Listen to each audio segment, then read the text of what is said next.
my sales time. Gonna bust up your behind. This is my sales time. Gonna mess up your whole mind. This is my sales time. Gonna bust up your behind. This is my sales time. Gonna mess up your whole mind. Welcome to Work the Left Side. I'm hyped to announce tonight's guest. I am joined by Nero Classic. How are we doing, dude? You good? I'm doing fantastic, thank you, sir. How are you? Oh, mate, I'm 5x5.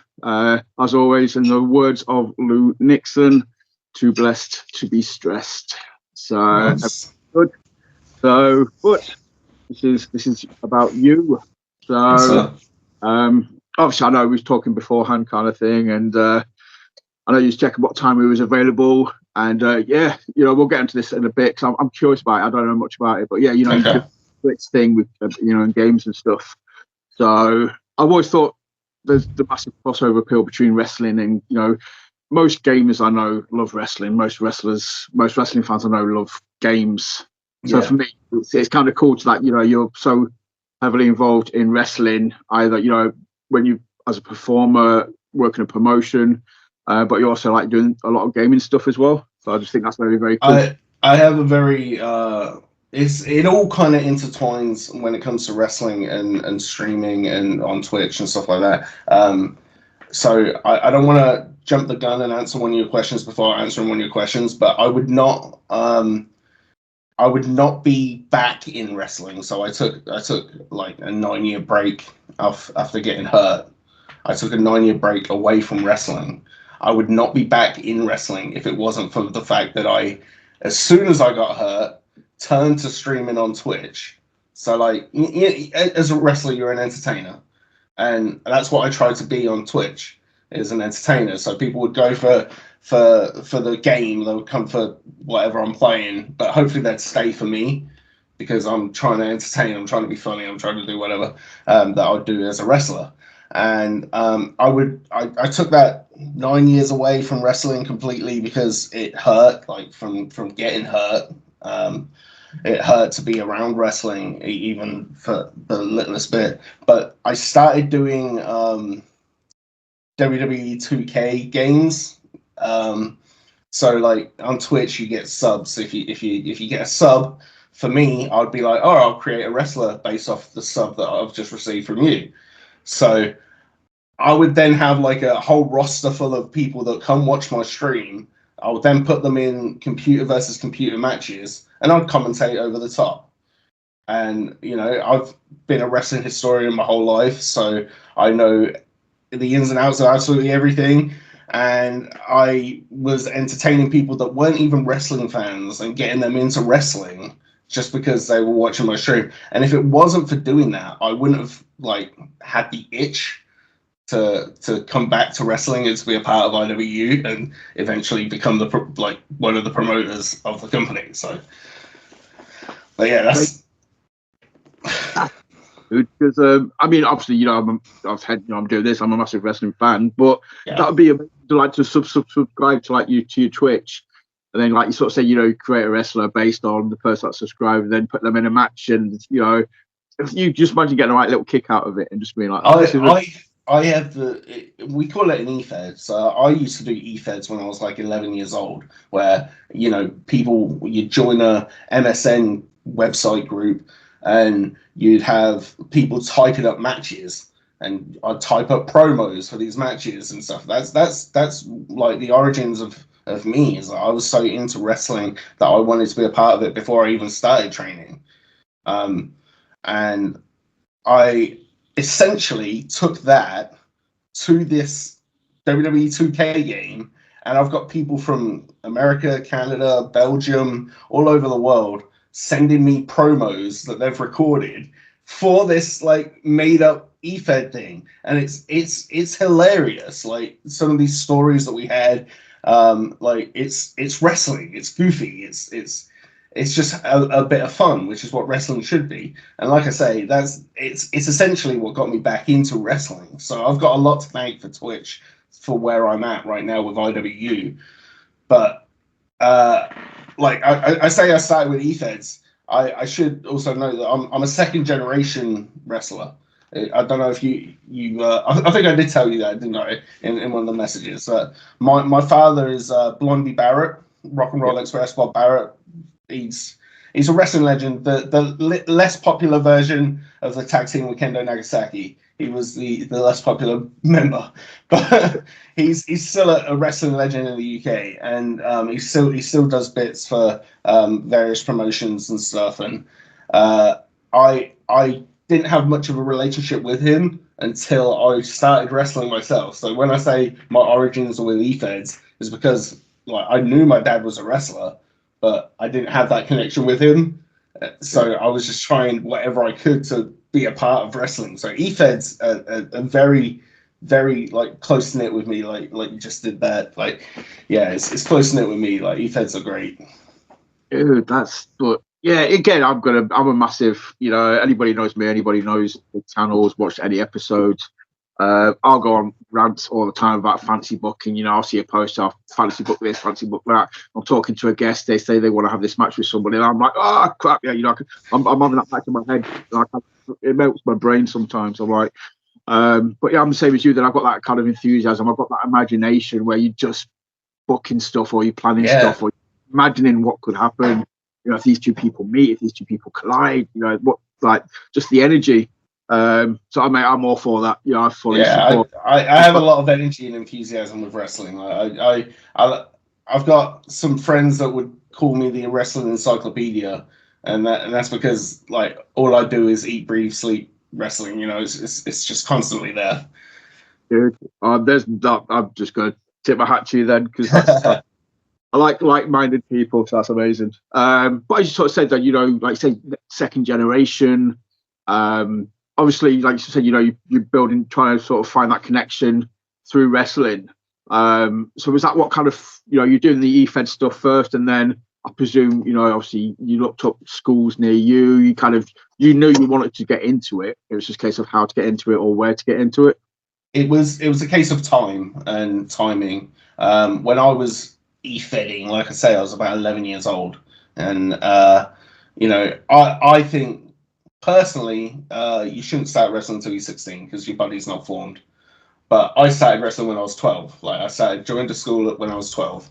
It was a school called Northamptonshire Area Wrestling Club, run by a guy called Norman Bache, who was a well-renowned referee in the Midlands for years and years and years and years and years. He did stuff with my dad. My mum knew him from way back when. My mum as well has always been around wrestling. So like she once sewed a pair of British Bulldogs tights when they ripped. She met William Regal way back when. So she's been around wrestling just as long as my dad has, really.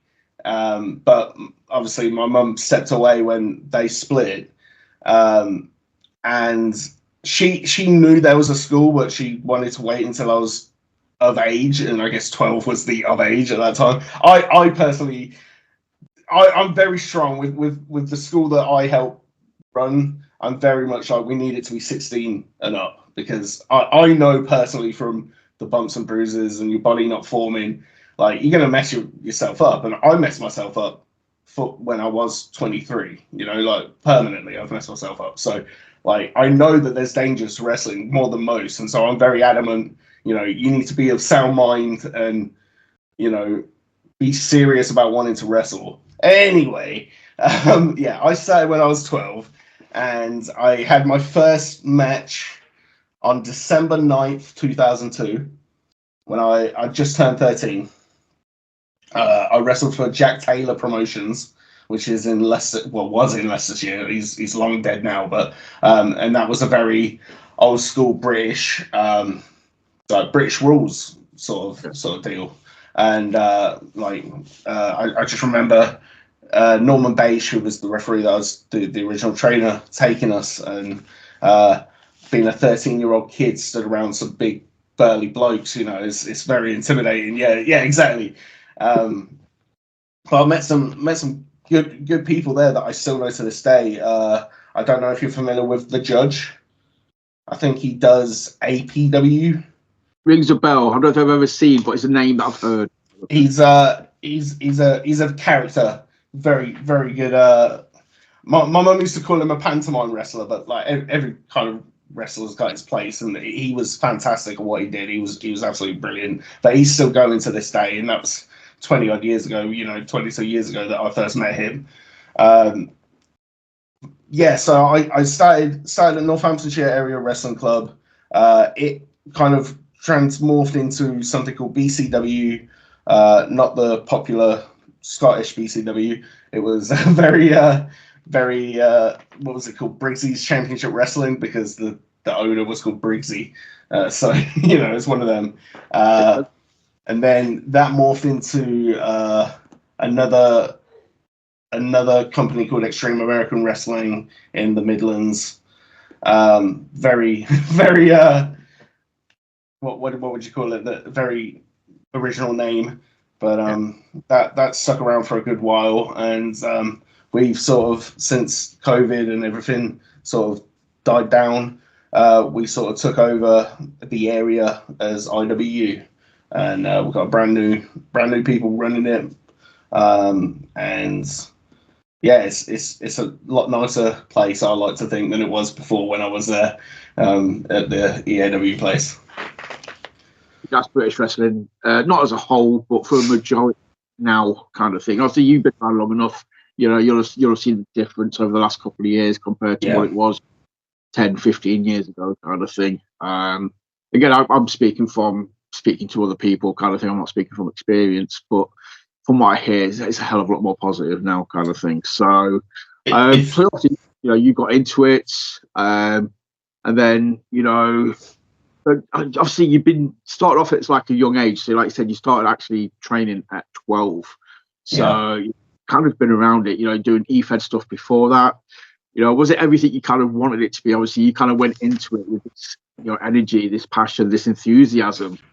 And I'm hoping you kind of, you obviously you have retained it because you're still doing it now. But it was everything you kind of wanted it to be. I think wrestling didn't. There's a famous quote from Jericho when he talks about going from WCW to WWE, and that it was like the Wizard of Oz, and it's black and white, and then it becomes color when he came to WWE. I felt that way about wrestling being black and white until I turned 16 and kind of came into my own and felt confident finally.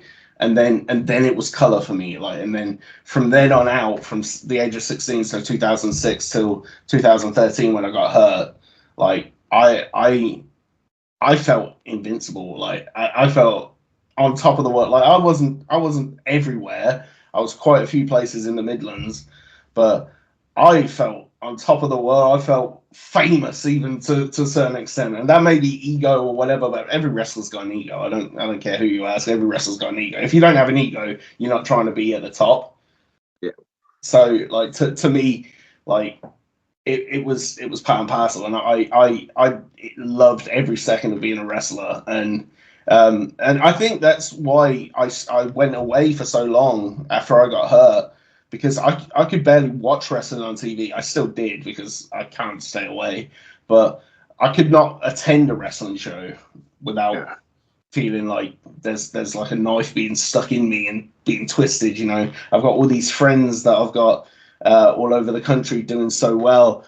Even to this day, it hurts, and I sit there and think, what if I could just, what if I could just take one more bump, or if I could, Brady Phillips. I'm sure you're familiar with Brady Phillips. He was my best friend.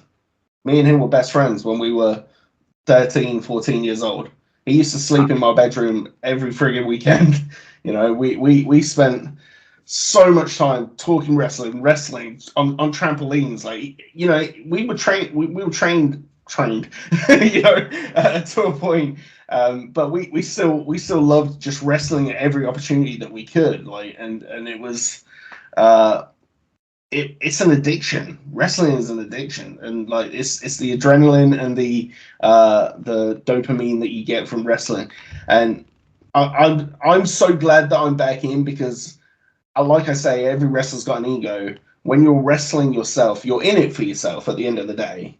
You're not in it to make well, you might be in it to make the show better. Like, forgive me if I'm talking out of line to any wrestlers out there. You you may be in it to make the show better, but at the end of the day, you're trying to get your name out there, trying to show the best side of yourself, and try and get yourself more bookings elsewhere if you can. Like, impress people that may see you. Now, I'm not selfish.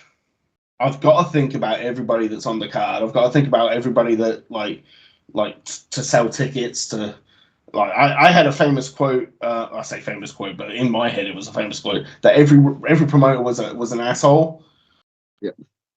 I kind of understand you have to be a bit of an asshole, you know, like to a certain extent now. Like I don't want to be seen as an asshole for definite, but there's snakes in wrestling, and there's as many good people as you meet. There's guys that aren't in it for the good of what you're trying to build and stuff. So, you know, like it's swings and roundabouts. You kind of you make friends. Like I'm very lucky that me and Brady Phillips are still good friends, and I can have him on my shows and stuff. I've got there was a crop of guys from my town, Kettering, where IWU is based. A crop of guys that we all did stuff, and we all went here, there, and everywhere. And a lot of them are still working, which is a benefit to us because they have a rapport already with like the Kettering audience. So we can bring the fans in that have known him from other places, and then we can also bring in some bigger names like Dave Mastiff, as we spoke about already, and hopefully give the rub to someone like Stealth, who is our champion. He's a homegrown talent guy, and he's a guy, I don't know if you've ever seen Stealth, but he's a guy who should have been everywhere 10 years ago, 12 years ago. He's incredible. I used to affectionately refer to him as Stealthton Benjamin, because he's as athletic as Shelton Benjamin. He's just incredible. Like, he gets a bit too excited and plans a bit too much, which is something I still tell him to this day. But yeah, he just needs somebody to bring him down. He had a hell of a match with Brady Phillips at our last show, Incursion, where he became champion. And I'm sure you know Ivy as well. Ivy played a huge part in that as well. She's incredible. I'm very happy that she's doing as well as she is, because she's probably the most over person we have on our shows, is Ivy. Yeah, I mean, obviously, again, I don't presume anybody knows anything about me or the channel or anything like that, but you know, we sponsor True Grit. Obviously, Brady Phillips is the True Grit champion. Yeah. Ivy was former women's champion. Actually, for the first time, I actually got to speak to Brady sort of after a show on True Grit show on Saturday. I was hung around for a bit afterwards, talked to a few other people. I managed to actually speak to him. So we want to speak to him for ages, but I've been a bit like, unless I speak to anybody on socials, I generally don't interact with them face to face. I don't like to bother people. But I was like, all right, I've got to go watch it. So I just shook his hand and said, you know, great match, big fan, love your work, basically. I just wanted to give him his flowers, and then just be like, yeah, that's it, walk away. So, but yeah, awesome human being. He seems very cool, and great at what he does. So, and like I said, I call him the best heavyweight in the UK today. I call him that. Like, he's at the top of his game right now. There's an argument for it, yeah. I mean, that's the thing about British wrestling now. You know, you could throw 5 names into the mix, and there'll be a very good argument for all 5, kind of thing, or, you know, end kind of. So, but I don't think there's any wrong. There's just different points of views when it comes to stuff like that. So that's the thing, you know, looking through the IWU shows and the rosters. I clocked Brady and Ivy. ZZ, you know, I clocked being on your shows as well. Yeah. I'm a massive advocate for ZZ. I've been basically since I saw a couple of years ago. I'm a little annoyed with ZZ, and I'll tell you why. And it's only tongue in cheek. Don't worry. She's just moved to Liverpool, and so that makes X's a little bit more expensive. So it's made it harder for us to use her at the moment. Anyway, I do plan on bringing her back next year, but She's so good at what she does. She is so good. Like she exudes confidence as well, and I love that about a wrestler. I know you saw Brady with Joey Slade this past weekend. Joey Slade is another one, a kid who exudes confidence and stuff, and he's so good beyond his years. Like he's incredible. Like he's going to be.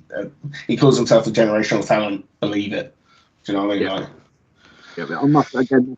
Joey, I've had Joey on the show, talked to Joey. You know, I was going to mention him when you sort of said, you know, you got into it at like 12, and you know that being young.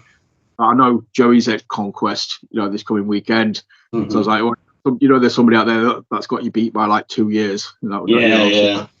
He started when he was 10. Yeah, I believe he wasn't allowed to bump until he was like 12 or 13 or something though. So I'll take the pat on my back that I was bumping at 12 before him. But that's just make myself feel better and make myself sleep at night. So But rewind what you're saying about, you know, just like the adrenaline, the feelings, the man, I can't even, you know, I kind of totally get kind of, I can imagine where you're coming from, because I've, you know, not experienced it, but from doing other things in life where you kind of get a similar feeling, you know, whether it be, you know, skateboarding, performing, or doing whatever, to lose out on that, to then have it taken away, mate, it's heartbreaking. And like you sort of said, you know, it hurts just to be around it, just to, you know, watch it or to sort of see it. But obviously, you know, thankfully, as you said, you know, thanks to the Twitch and stuff, you know, you kind of rebuilt that bridge with wrestling, and you're back. But I'm very lucky in a sense that it could have been worse. I got so basically I did a hangman, which is the neck over the ropes, and I was on the outside of the ring, and I was in two minds to drop to my ass or drop to the floor, and I kind of did a bit of both. It's just one of those silly things. I'd literally, as a big dude, just taken a moonsault off a German suplex. I took that, and then I was going to do the hangman. I did this hangman. Was in two minds, came down on the angle iron of the ring and destroyed my chest wall upwards. And from that, still to this day, I have a chronic neuropathic pain condition, and it developed fibromyalgia. And because of that and medication, I've got a litany of like conditions now, as long as my arm. So I fight a lot of friggin' anger and hurt and bitterness towards wrestling, and that's what it was, I think, that kept me away for so long, as well as the hurt that I should still be there. I should still be doing that. Like Brady, years ago, before he even took off, he was like, well, can't you still do something? And I was like, I don't want to do anything else. I just want to wrestle. Now, what happened with IWU is it was meant to be a one-off show, as the original promoter, who's still promoter, but we're partners now, he just wanted a goodbye match, because he never got to have one before COVID hit. So it was just after COVID, 2022. There's still remnants of a school that we had here in Kettering, and he wanted to give some of the kids that never got a chance to be in a battle royal just, you know, have a chance, and he wanted to have his farewell match. And he didn't ask me. He asked my mum to ask me if I would come and, you know, just say goodbye, because I never got a chance to say goodbye to wrestling. And I thought that was going to be it. Like, literally, I thought I'll finally get to say goodbye to wrestling, close the book, end the chapter, finish the story, Nero Classic, finish the story. And I thought that was going to be it, and that I was sucked straight back in. You know, we got the show done, and we was like, that was pretty good, wasn't it? And was like, yeah, should we do it again? Yeah. Next show we had Robbie X on. We had, you know, Robbie X versus Stealth, which was still one of the best matches that we've had on IWU. And from then on, we've gone from strength to strength, and excuse me, and I've just kind of weaseled my way into a higher position, just from the fact that, like, we sat everyone down that was helping out and was like, right, who are you? I was like, I'm the brains, I'll be the booker, you give me stuff and I'll make it work. And eventually I've been piled on with work that I'm like, Nah, we're partners here. I'm doing just as much work, if not more than you. Like, I'm like, we're partners now. So that's pretty much where we're at. We're doing it together, and we're working.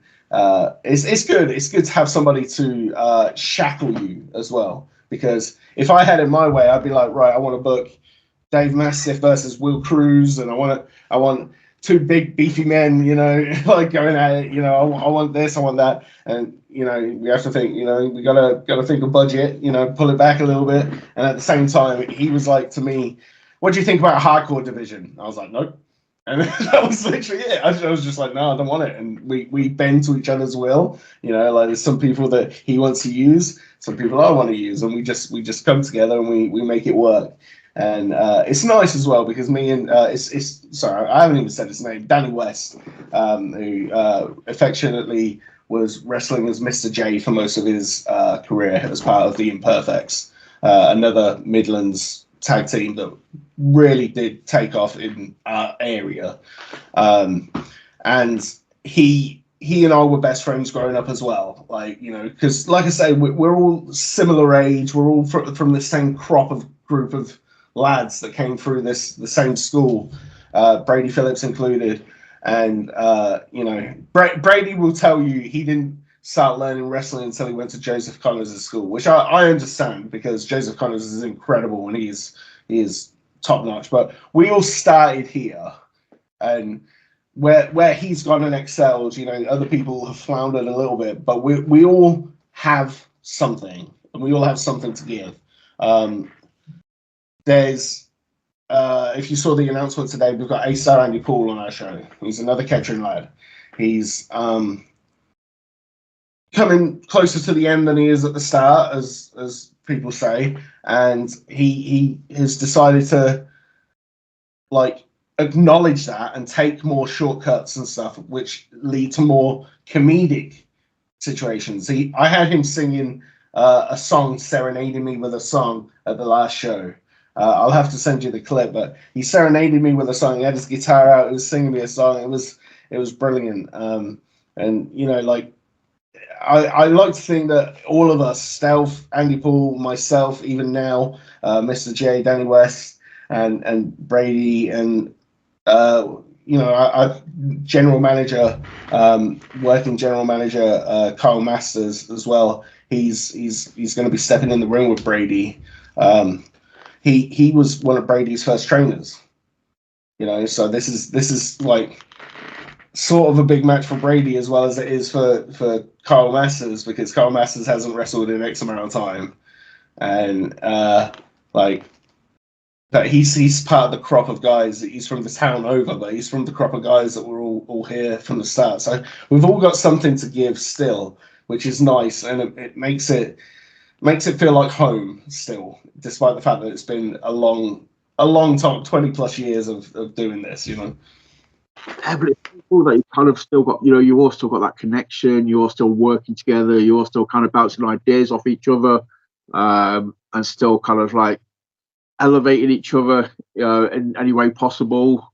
Like you sort of said though with Brady, Kyle, that's everyone I speak to. You know, on this show I've spoken to people, you know, that have had 20 years experience, 1 year experience, 10-year experience, and you can guarantee like everybody wants a match with the trainer or the first trainer or somebody who's trained them, kind of thing, just because it's a marking, it's like a measuring stick. That's what it is, yeah. And I could see it. You know, when you see something before somebody sees or says something, like you see it coming. Like we had a issue at our June show, which was called Fatal Exchange. Sorry, I had to check my posters. Fatal Exchange, where Ritmo, I don't know if you know Ritmo, fantastic guy, stand-up guy, but he got injured at his shoot job, and he couldn't work, and he was our champion. And Brady, we were doing a story during the night where Stealth got hurt, and you know, nobody would think that he's going to be the guy to come out. But Brady, in his promo, basically said, you know, Kyle Masters, you're going to have to get your boots on. And I went, I can see where this is going. And like, the carrot was dangled a little bit because Carl Masters didn't want to wrestle unless he had something to give somebody. And like at this point, Brady's going to be the one giving something to Carl Masters, which is fine still. But I know Carl Masters enough where he was like he wanted to help somebody else. But I said, you know, we could make this happen, and like I could see it in Carl Masters' face, I could see it in Brady's, and you know, it's got to that point now where we're actually going to have a match between them, which I think is great because. Yeah, like I said, like you say, it's student versus master, and the student is, you know, gone way above the master, and that's not me saying anything bad about Carl Masters because he's incredible in and of itself, but you know, like Brady Phillips is just on a different stratosphere, like. Definitely. But that's again, you know, that's wrestling 101. You know, there's certain stories in wrestling that are timeless, like your Davis versus your Goliaths. You know, like I said, the student versus the master. You know, if you get an opportunity to work that and you can work it well, it writes itself. And you can kind of everybody understands those stories. This is the thing. We're like we at IWU. We're a family show.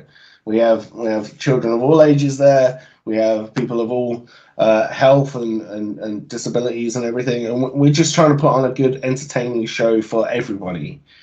So we don't like to get too risque. We don't think.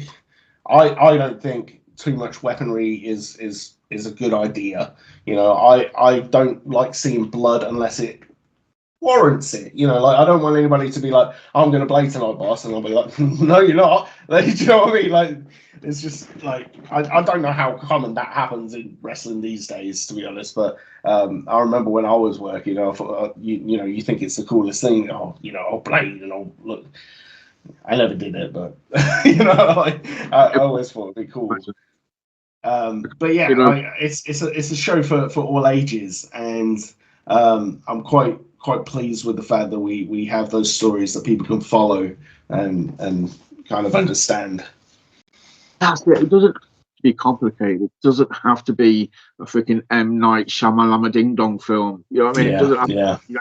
You don't need these massive swerves. You know, I get all the promoters that I've had the pleasure of speaking to, kind of thing. I think, you know, Ethan over at Odyssey was basically summed it up with saying, like, it's just like the MCU. You know where it's going. When it first started, when it had that 10-year arc, you knew from the first it was heading to the Infinity Gems. It was just a case of there.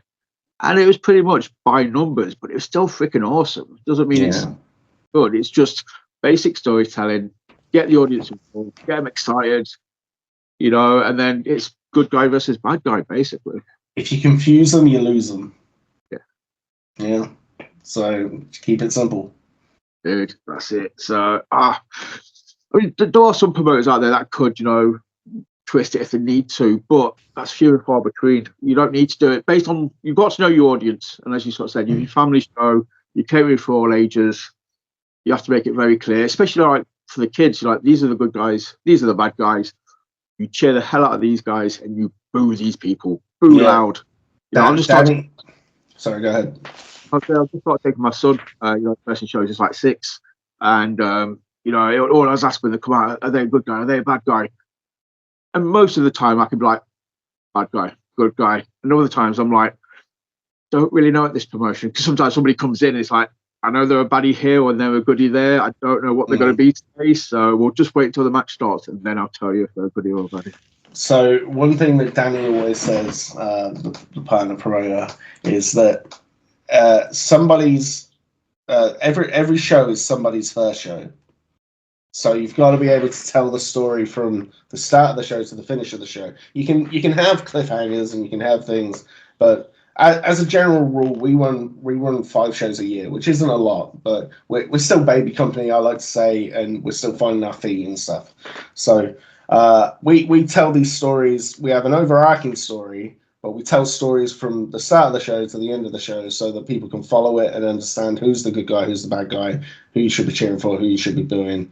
And at the end of the day, we're starting to get more of a smart audience. I'm noticing it where the clientele are becoming a little bit older than they were when we first started, and I think I would like to think that's because we're putting on good matches and we're putting on good shows with good wrestlers.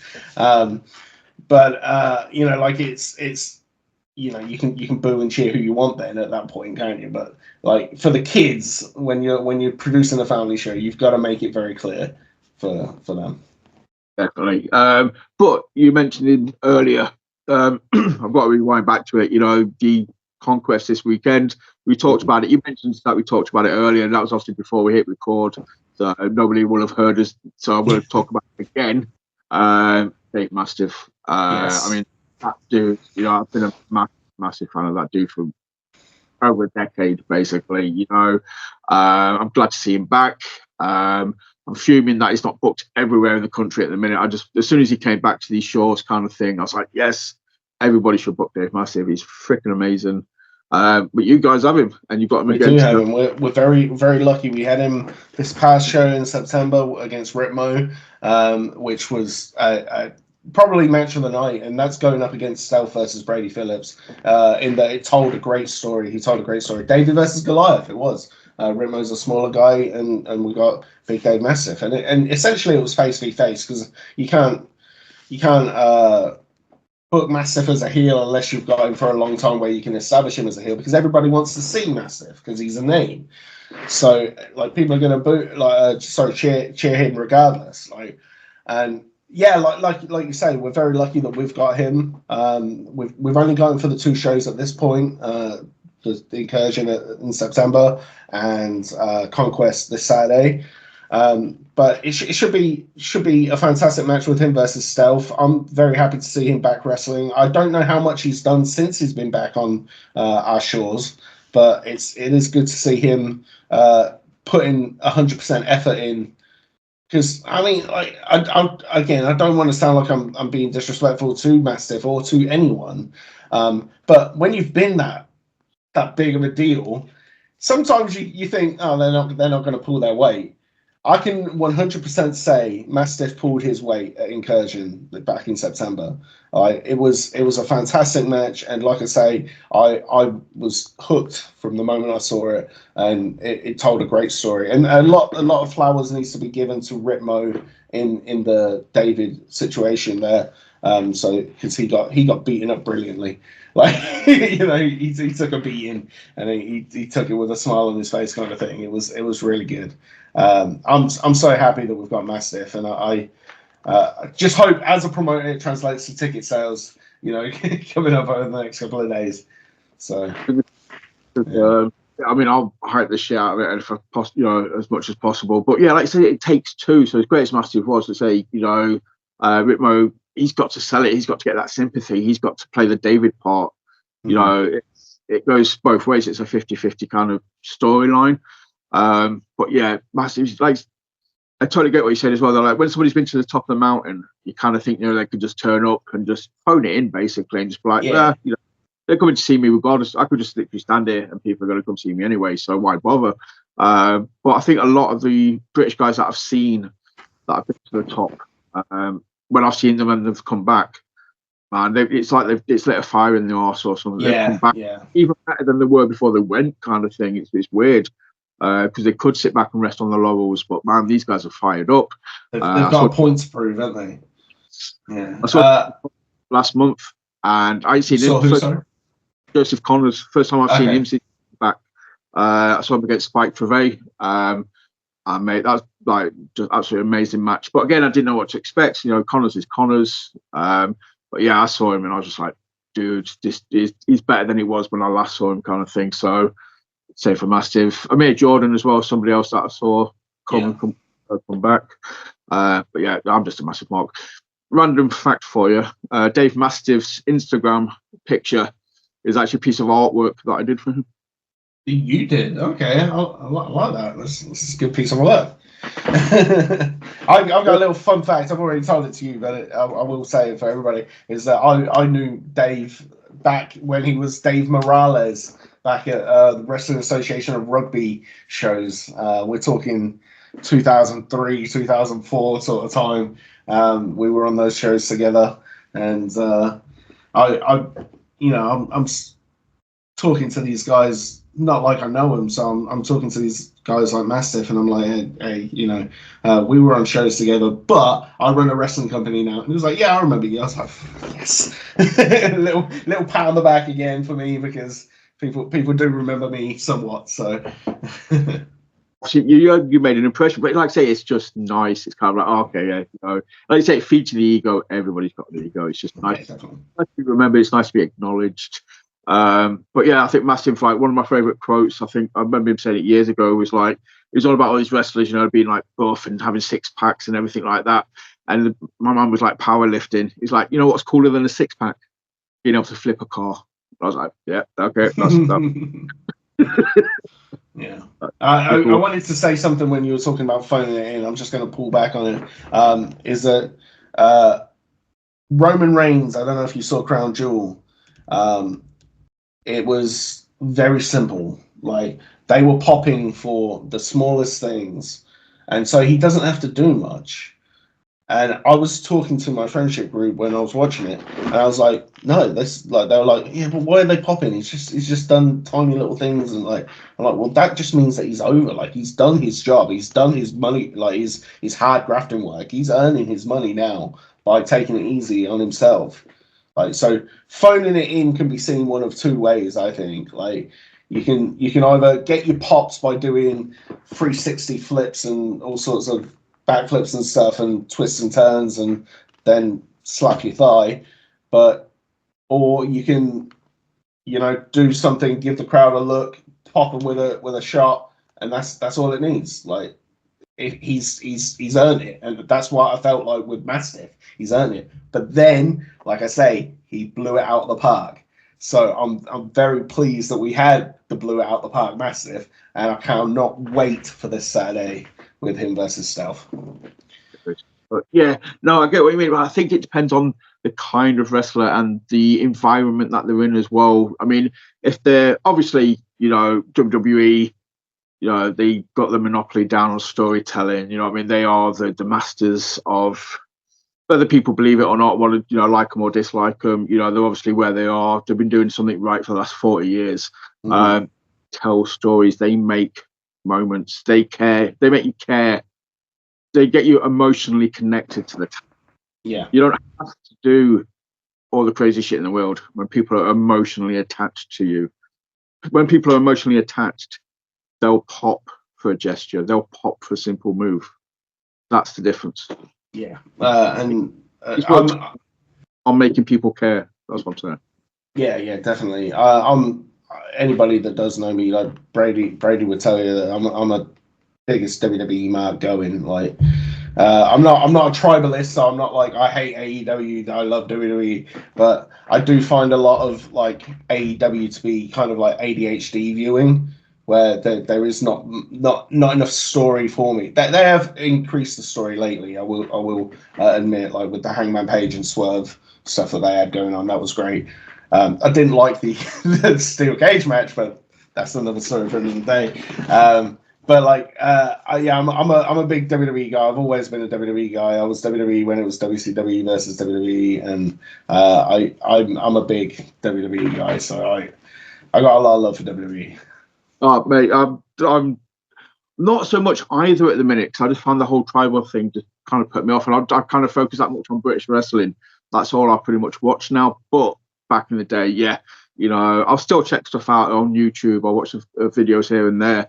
But yeah, I mean, I kind of got back into wrestling in '98, so I'm like late '90s, Attitude Era, Generation, the whole Invasion stuff. And it's weird though, because obviously back then I was kind of like, I did not watch WCW at all because I was totally pro WWF. Yeah. And it's the sort of thing is I'm totally against it now. If I had that mindset then, I'd have watched both of them and loved both of them, kind of thing. But it's like, boo WCW, WWF. Yeah. And ironically, though, I'm now paying for my sins and having to rewatch WCW 2000 for this channel. So, I saw that you were doing something about WCW 2000. I'll be interested to watch that, actually, because I do a guilty pleasure. I must say, there's some guilty pleasures with WCW 2000, but yeah. I think more karma coming back to bite me on the arse, but I've watched it once previously. And it is so. And the stupid thing is, though, I've probably enjoyed it more than a lot of stuff that I've watched recently, kind of thing. You know, from stateside, it's just captivating. It's crazy. It was literally like every week. It was like, I've got to watch this. I've got to watch this.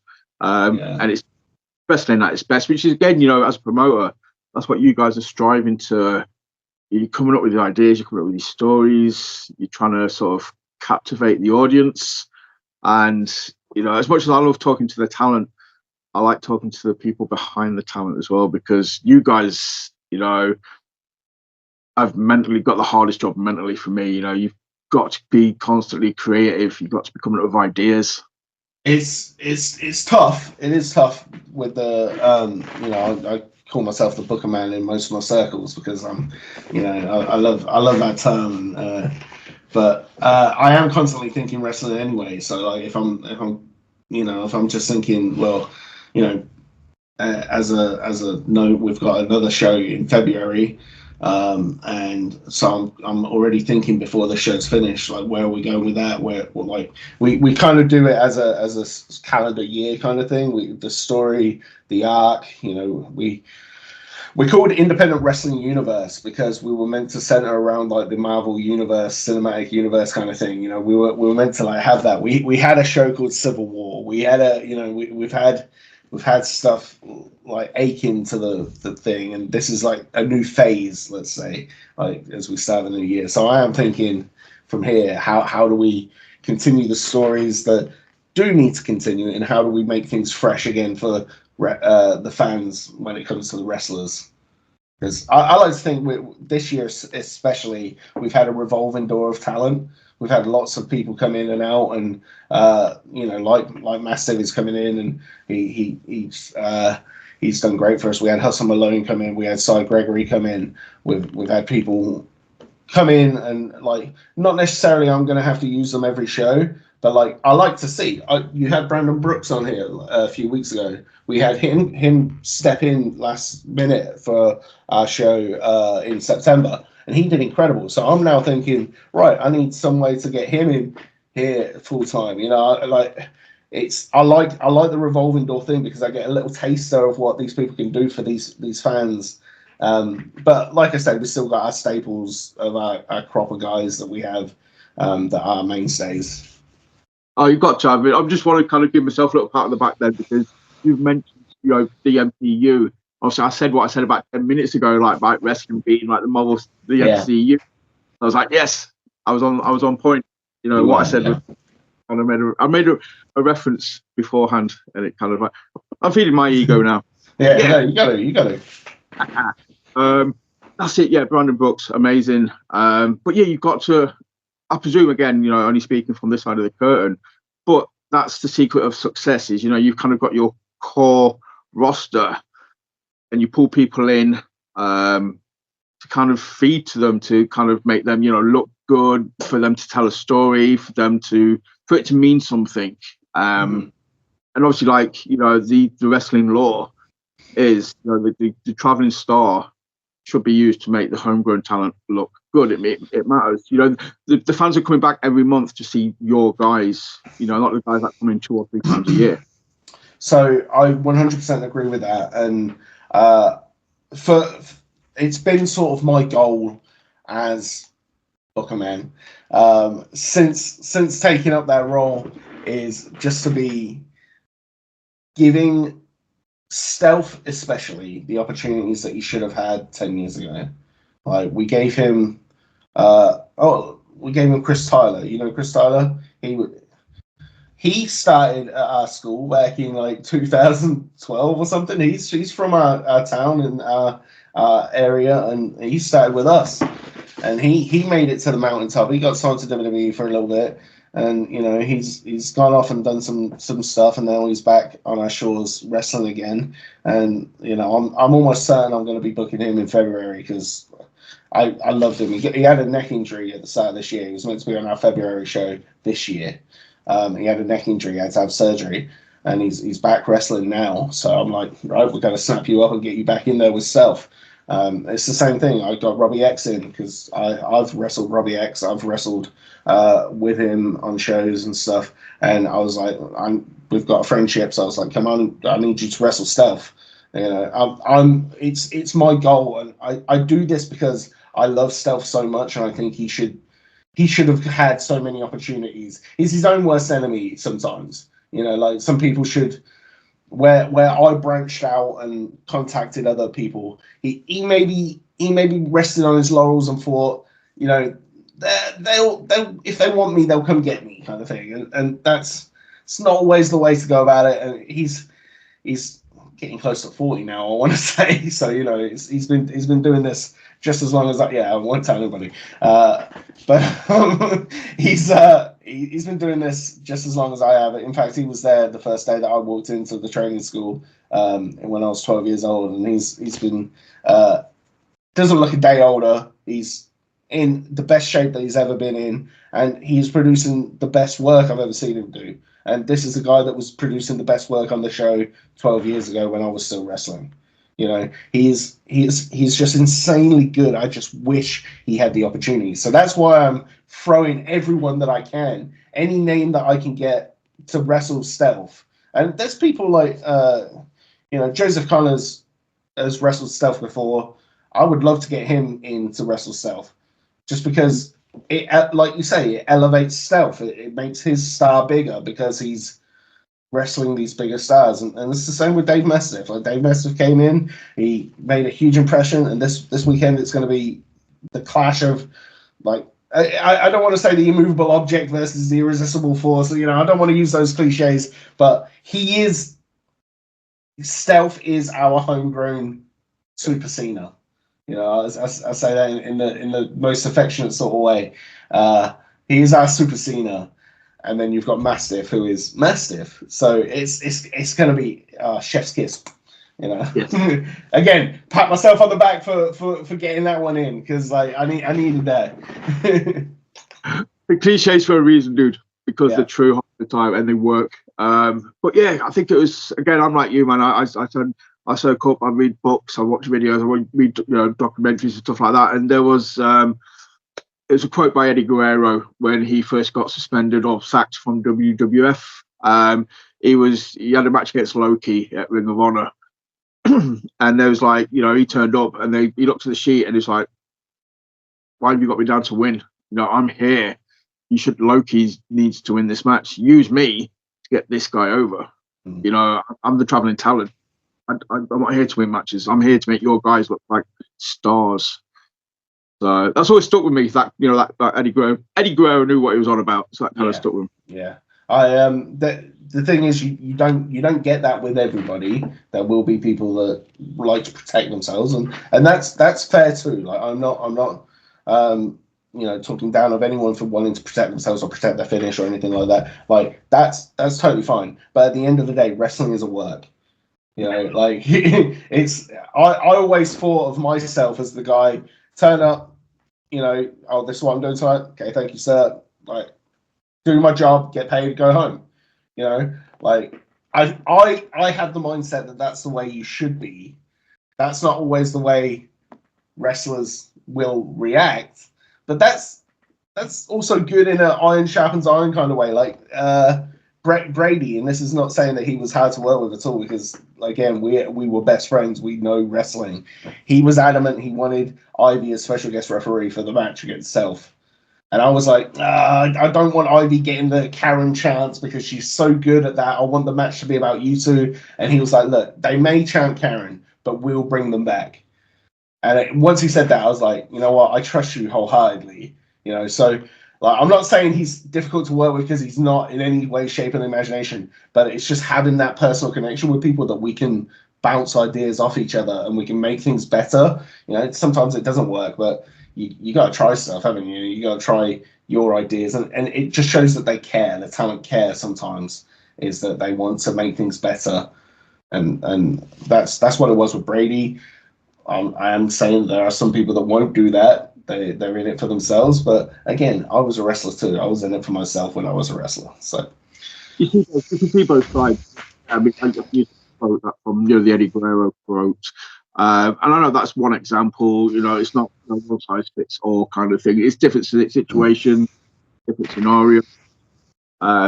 Yeah, so I know it's not 100% for everything, but it's just a quote that always kind of stuck with me, and I thought it kind of makes sense 87% of the time, kind of thing. It's one of those where it's like, okay, there's always exceptions. So, but like you said, you've got to be in it. You've got to protect yourself as well, because after you've done that show, you need to be booked somewhere else. So you have to kind of be multiple. You've got to protect the brand. So it's what always kind of, I think it's very tricky, because at the end of the day, you want to be professional, you want to turn up, you want to do as you're told or what's asked of you. But they've got to be like, okay, like I say, just have that conversation though. If people are willing all it takes is a conversation. I'm approachable. I'm very approachable. I'm a man with a stick. I'm not gonna shout you down or whatever. I'm not gonna. I love wrestling. If we can make things better, let's make it better. You know what I mean? Like, I do love the Pokemon thing. I am gonna have to get a little picture of Brian Pillman. Yeah. I'll be Kevin Sullivan for the evening. Get the eyebrows. I'm gonna have to just draw eyebrows. Oh, dude, that'd be amazing. But yeah, so that's the thing. You've got all this stuff going on. But so again, to come back to you and the amount of time that you've been doing this kind of sort of thing. I can't imagine like just the people that you've met along the way. Like I said, I've been a British wrestling fan for over 10 years, kind of thing. I kind of count you were in it before I became a fan of it, kind of thing. So I think back, the people that were there for me when I first started that got me interested. It was like Chris Travis, Martin Kirby's, Joey Hayes, Rampagers, Madman Manson, RJ Singh, Styx, those kind of guys. So I mean, and you were there before them. Well, not all of them. I remember being on the show as a 16-year-old lad with Madman Manson, and it was, I'm going to name and shame, I don't care, Peter Staniforth. So if you know that name, then you know what I'm about to say. We used to call him Peter Canaford, because he would, rally the troops and be like, I'm really sorry, lads, we haven't had many pre-sales, so I can't afford to pay you tonight. If you want to take a DVD or something, and as a 16-year-old you do, but like you're just there because you want to wrestle. But I remember Madman Manson sitting in the front row of this big hall that had about 4 people in it, just laughing at everything that like was going on, and I was like, oh man, this. Like, because he wasn't going to wrestle for free, but he was there, so he might as well watch what other people did. It was fantastic. It was fantastic. I do have a story that I like to name drop quite a bit. Is that I did a training seminar with CM Punk in 2005, and he was great. He was very much like everybody thinks I'm an asshole. I'm not really an asshole, and it was the day of the show. We did the seminar, and then we was looking for some lunch, and we're all going out as a group, and we end up at McDonald's. And I like to say the reason why he became WWE champion and I didn't was because I ordered a double cheeseburger and he ordered a salad at McDonald's. So that's probably where where our ship sailed. But he was really cool. He was like, he called me over and he was talking to me. He talked to me about my dad and stuff. Like he was really cool. Like he was a student of the game back then. Well, of course he was, but like he's a student of the game now, and he's. I'm a CM Punk fan because of that. That time I liked him in Ring of Honor beforehand, but then I had that interaction with him, so I'm a CM Punk guy now, still. But yeah, I like to think back on that and think, if only I had a salad, maybe I'd be WWE champion. But he might continue taking you under his wing, brought you back stateside. Exactly. If only I had a salad, mate. Who orders a salad at McDonald's? Come on. CM Punk. Yeah, that's it. A Pepsi and a salad. That's a T-shirt there, though. Oh, yeah, I had a salad.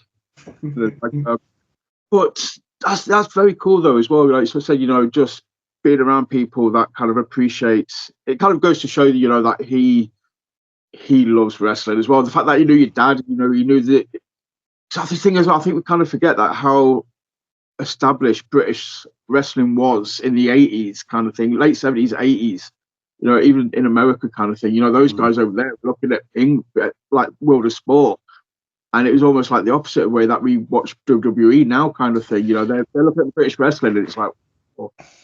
Well, I mean, there's some guys that, Johnny Kidd, Johnny Saint, that have only recently hung up the boots, and they perform magic. Like the sort of stuff that, I used to love Colt Cabana because he loved British wrestling a lot. Like he used to emulate a lot of the British wrestling. Les Kellett, are you familiar with Les Kellett? He was on my mum's side, so not on my dad's side. On my mum's side, he married into the family. So I have a tie to Les Kellett in a way, as well as being a second generation wrestler. So there's quite a few ties to British wrestling that I have, and I remember because I grew up on WWE. I remember World of Sport when I was like 12, 13 years old. My mum went on eBay and bought like a big stack of discs like this to watch. She literally loved it so much that she wanted to watch it.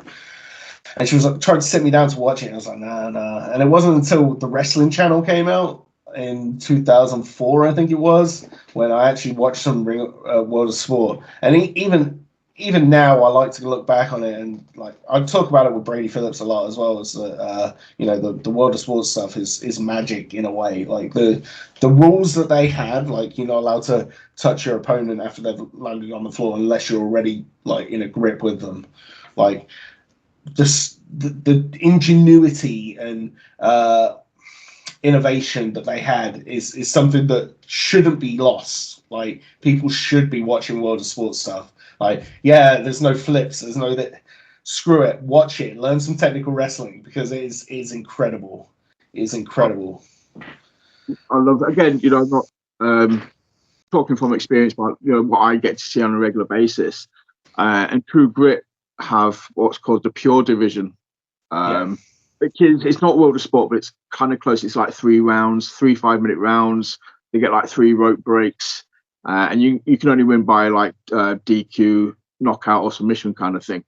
So, and their matches normally are it's just technical. It's chain wrestling, I'd like Kev Lloyd versus Liam Slater, working. I love that style. Give me a Zack Sabre Jr. match to watch. That's another guy that I love watching. I know Ash, who was on Instagram, you messaged Ash before me kind of thing. Yeah. You put that on, and you can't. He's just goes into like a zombie state. He loves, it keeps his attention. He's very kind of like shiny sometimes, but you put something like technical like that, mate, and he's just transfixed. And I wish Zack Sabre Jr. wasn't the IWGP champion so that I could book him and not break the bank.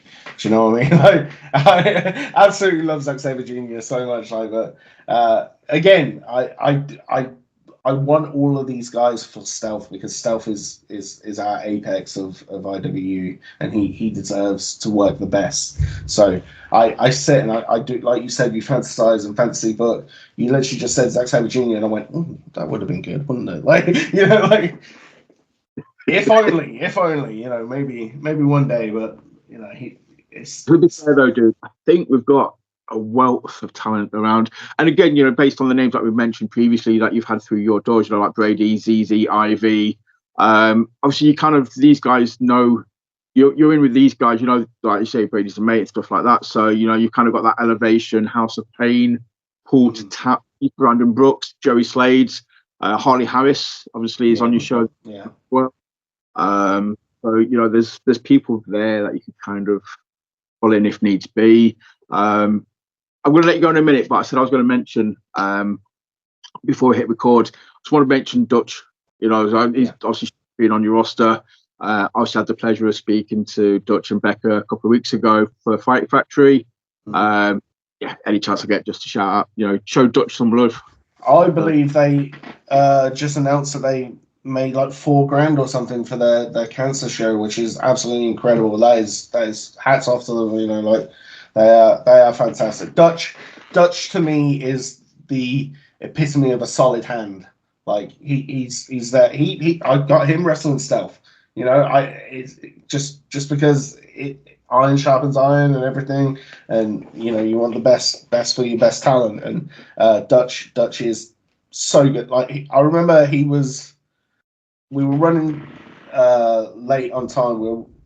Time was running out, and he made sure that we finished on time because I'd said on the sheet no later than 8:30 that we gotta be done, and he made sure that we were out of there at 8:30. And even to the detriment of the match potentially, but he made sure that he was out on time, and that's respect for me, because we have times that we have to keep. We don't want. We've had matches that go on past 9 o'clock, and you've got people leaving the main event match, because they've got to get taxis back or something, like there's care workers or whatever that have to get their shift ending and stuff. So we've made a stern 8:30 ending for our shows, and he made sure that he was out at 8:30. So I've got all the respect in the world for Stutch. Yeah, he's great. And Becca as well takes charge every opportunity she can, which is fantastic. She is so good. We were using Fight Factory's ring for a few shows before we bought our own ring, and she was prim and proper to the T, with her ring, and even afterwards when we were still using Dutch. Not that we're not using Dutch now, we just haven't used Dutch. But she was there and she was helping out with our ring and giving us advice and stuff like that. And that is. She's an incredible person to have at your shows. So much love to Becca, much love to Dutch. Love them both. They're both fantastic people. Exactly. I just want to get that out there as well, just because I think it's nice to be nice, and I like to big up as many people as possible as well, kind of thing. It's nice. So, but dude, yes, sorry mate, I kind of clocked that. I kept you over the sort of the hour mark. Obviously, we've talked about you. We talked about Conquest coming up this weekend. I just mentioned there Harley Harris is on the show. We mentioned Joey Slade as well. Last push. I'll let you go after this. Yeah. Okay. And if it's sold, why should people come and see this show? Why should they come? Because we are the best wrestling show with the best production values that I would like to say in Northamptonshire. We have an incredible staging, incredible look about our shows. We have the benefit of having Simon Corby, if you're familiar with Simon Corby there, who works so hard. Like, he's the hardest working man I've ever seen in wrestling. He is an absolute pleasure to have on our shows, and he's a pleasure to provide our look for our shows. And long may it continue, basically. He makes our shows not just a wrestling show, it makes them an event. It's not just a ring in a room, it's an event. And I like to think that we are putting on some incredible matches. We've got matches like A-Star Andy Paul versus Sassy Bear Clarence, which has got a big intertwining storyline between me and A-Star. There's obviously the main event, Dave Mastiff versus Stealth, which is going to be incredible. We've got Harley Harris versus Ashley Vega. Ashley Vega's coming from Scotland for that. That's going to be a great women's match. We also have Kyle Masters returning to the ring against Brady Phillips. Any Brady Phillips match is worth watching. Kyle Masters is incredible in its own right, and you've got to be there to see that. It's going to be called a non-sanctioned match, so there's that to look forward to. You get to see my beautiful mug, and we also have, I'm going to leave this one as a surprise because it's our last announcement before the show, but we have a special 6-pack match. I'm going to leave it at that, and that is something that you're going to want to see to believe, basically. So it's going to be incredible. It's going to be incredible. Dude, love it. Obviously, I'll be hyping up the show as well for the rest of the week on socials. Thank you, sir. Let people know where they can find you and IWU on the social platforms. Okay, it's at IWU Wrestling on Twitter, Facebook, and YouTube. You can buy tickets to our shows at iwwrestling.co.uk. And if you are anyway inclined to look at what I do, I'm at Nero 1000 on Twitter and Instagram, or Nero TNC on Twitch. So I'll give you a link and you can put that somewhere for me, would you please? Would you kindly? I was going to say I will put the IWU website link in the descriptions. So send me the link for the Twitch as well. put that in the description. So if or any that takes your fancy, go click in the description, go check it out. If you're not following them on the socials, please do so. Obviously, we'll tag every account possible on Instagram and Twitter when this gets uploaded tomorrow. If you're not following us, then obviously I'm not why you're watching this, but if you're not following us, hey, thank you for watching. Follow us on Twitter and Instagram. If it's on Instagram, say hi to Ash. If it's on Twitter, say hi to me. And yeah, as always, just a generic, thank you for watching. But dude, thank you. The non-generic, the genuine, thanks for taking time out just to talk to me, dude. Thoroughly enjoyed it. It's been awesome. No, this hour went really fast. I really enjoyed it. Thank you, sir. I just looked like, oh shit, right? So. Sorry, let me just retract that. I've just said genuinely thank you to you, making it like it's not genuine to everybody else watching out there. It's genuine. I love you guys. Thank you for watching. Genuinely, thank you for watching. Thank you for watching any episode that I do. Keep your eyes peeled. As I sort of said, we've got the WCW episode at the end of the week with DJ King and Bobby Cash. It's Super Brawl 2000. So I think we get some, if I remember correctly, some James Brown fancy footwork going on in that show. Yeah. It's a good one. But yeah, as always, hit like, subscribe, share, comment, all the generic stuff I always ask you to do. And yeah, that's it. Thank you for watching. And remember, always work the left side.